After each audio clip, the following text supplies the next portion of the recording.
What's up, guys? Welcome back to another YouTube video. Today I'm a mixture of I'm not even happy, bro. I'm like content and disappointed, but I should have expected this, like what am I going to do to change a game that I like playing? Like, I'm just one voice, but it is what it is, like this DLC.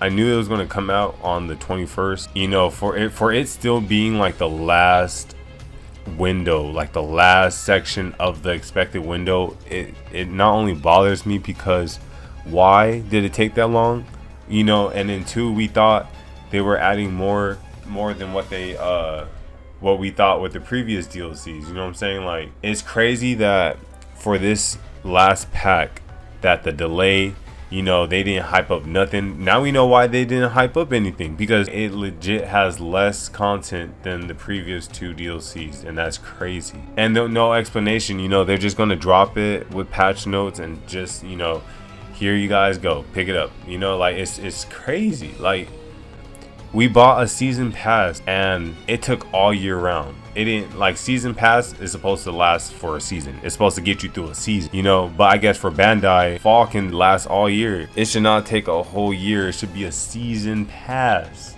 You know what I'm saying? Not a year pass. And then on top of that, we didn't get to enjoy the full product until like the very end. That's like Knott's Berry Farm dropping season passes, bruh. And they're saying, oh, if you buy these season passes, you would be able to hop on our new 5 attractions that we're going to add to this park. The whole year go round, they never add the attractions to the park until the last week, but your thing expires. So you see what I'm saying? Like, the expiration is equivalent to people's hype, people's the momentum they had from when they first released this game. It expired, bro, because of the lack of communication. It's so bad. The wait time is terrible. I'm gonna give them the kudos that everything visually looks nice for what they're giving us, but that's the minimum. They gave us the minimum, and there's so many YouTubers out here glazing the minimum, and that's why we're gonna continue to get stuff like this, because YouTubers want to make 2 POV videos, right? They want to make the video where they're glazing it, and then here comes the critique videos, the videos where they say, like, is it good enough? Is it going to fix? Stuff like that. Like, it's not. And it's like they know that's how they felt in the beginning, but it's like they want to lie to themselves. They want to be Bandai glazers and be like, oh, this is the best DLC, bro. This is the worst DLC. How are you gonna say it? How are you gonna make a vid? It's crazy. For this game, I legit had this. The only reason why I make videos like this is because Tenkaichi was legit one of my pure best childhood games. Yes, I play Warframe a lot. I play other games a lot, but I'm telling you, like, Tenkaichi was just the game I can never, like, Smash Brothers is also on that list, and I'm sure you guys have your own. So that's why there's a lot of people passionate about how they are delivering this product to us, because, we legit, this was a dream. It started off a dream and ended in a nightmare. It's so great. Okay, the game is still good. It's fun to play.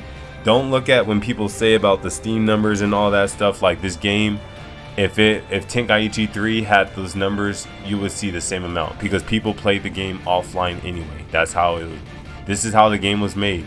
So please do not follow in that trend of thinking a game is successful only by the amount of active current players. This game is beautiful, but for it to be a Tenkaichi sequel is embarrassing and false, because there was better incentives for players to keep playing it in the older games than the new one. For one, just because people can make their characters look different. They had, almost every character had alternate outfits, alternate colors. This game doesn't even have one alternate color for any of these people, so that's why the online feels so bland when you run into people, because you're seeing the same models, the same Beast Gohan wearing the same gi over and over again. It's not entertaining, bro. It's gonna, even though there's a lot of characters in it, that should tell you, like, which characters you should give the more outfits to, because the people won't get tired of seeing Gohan if Gohan gets the most customizable options. You see what I'm saying? Like, there's no one in Bandai right now that is resonating with the community, and we just people want to use Storm Connections. Honestly, at this point, Storm 5 might have a chance now, unless Sparking 1 gets teased at Battle Hour or some shit. Storm Connections is the middle game. Every Naruto fan knows this, so there is an expected Naruto Storm 5 that is coming. The way that they treated the DLC for Storm Connections was so little. They're doing the same habits in this game, and we should have expected it at this point. The older games had so much to offer. The people had grade 8 transformations, actually needed the moon to transform. There was so much detail for the older Tenkaichi series that was just taken out. And I don't know if the answer is just because of the graphics. That was our sacrifice. But we have not, like, there's not that many maps. You had Slow Plays saying that, like, this was a decent amount of time for them to make one map. When he knows he's lying, that modders can make maps that are, like, if they put those maps that the modder have made, I wouldn't even be complaining. And they made it in a quicker time than the actual developers can. You know, we got bad marketing. They delayed the content for 4 months. Why tell us, oh, it can come out July, August, or September, when you guys know damn well it's coming out in the last month? So why not just tell us the last month, you know? Because they want to paint a picture. They're trying to soothe their community without really saying their issues. A lot of the live events, remember when they had people do the demos and they had to show up in person, they would cancel them without even letting the host, like the location that they're having their booth set up, they didn't even let the managers know that they got canceled on. It just happened. We're not even talking about the Nintendo Switch, because all that is BS. But this game, it's not bad. It's just the way that they handled the delivery and the hype that they treated it compared to when it first got announced. And then once we actually got our hands on it and seen the issues that were different, that's when the flaws started showing. And then I do give them kudos for dropping the patches. Like the gameplay, at the end of the day, the game is going to play at its best. Like, I honestly have no issues with how it plays as a fighting game. It's just the content and the delivery on how they market something is the issue. And it doesn't, and it sucks, because I hope it doesn't paint a permanent marker on how they market their future games or future DLCs. You know, I'm just saying, for the DBZ community, the expectations are set low. I'm making this rant video because I don't want to get groomed. I don't want to get forced to this new way of regardless, we're going to just take the DLC for what it is. But I do want to at least let our concerns know, because that eventually led us to patch notes. That eventually led us to certain changes, to giving us a split screen. So, you know, this is just another example of that. But Daima ended way in February. The DLC 3 got delayed. They didn't even add everyone that, like, Super Saiyan 2 and 3 Goku didn't even make it. You're telling me y'all did not want to sell the animation of Goku going into Super Saiyan 4 as an adult? Like, no, we don't have no adult Daima characters, when that was like the main desire that a lot of, we do have their adult final forms, but like, you guys did not want to put the transformation in. How are you going to give us Beast Gohan's transformation keyframe by keyframe, but then when you want to do Super Saiyan 4 Goku's his Daima transformation, you do some bootlegged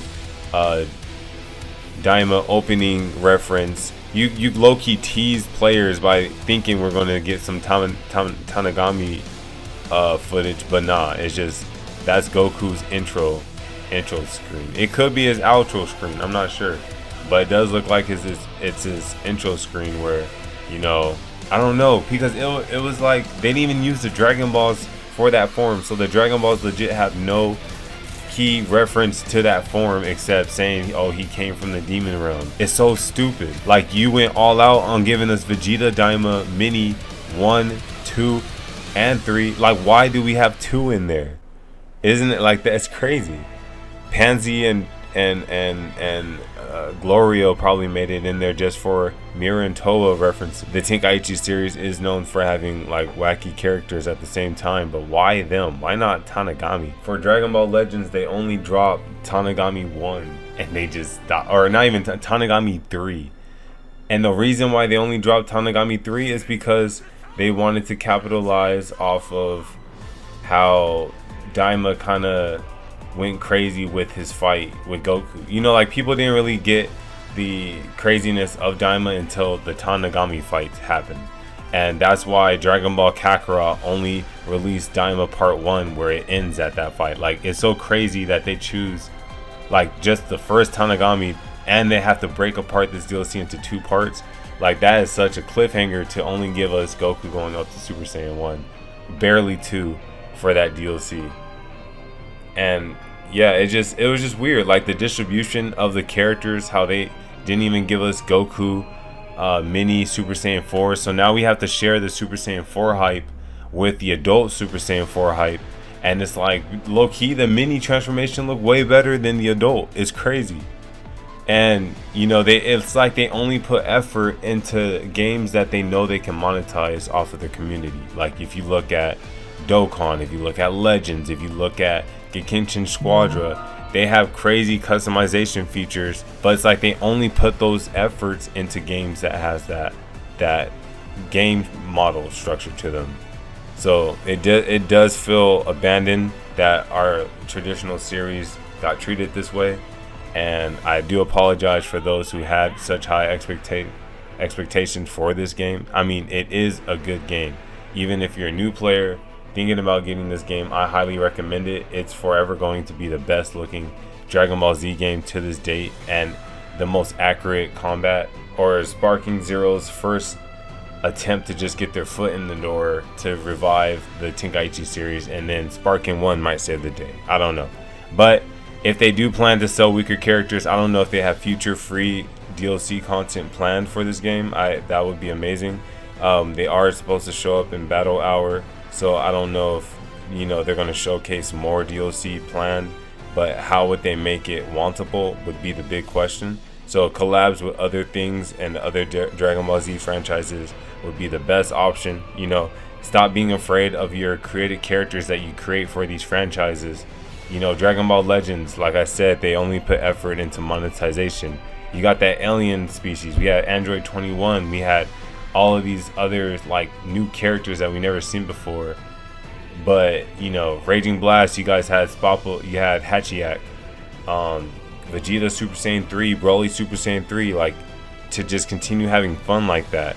You know, back then with the Budokai series, you guys had Tiancha, like, just like bring back that funness. You know, now it just feels more forced on monetization. You know, make us have Gohan Black as playable, like keep expanding on things like that. But that's pretty much all I had for this, you know, for this video. The DLC is dropping soon, so I hope you guys would tune into the stream or the video that I upload going over that content. But yeah, a new map is cool and all, but it is very like disappointing compared to the time it took for them to delay this, especially with no communication. But that's pretty much it. Like always, you guys be safe, keep up the grind, and I'll see you guys next time.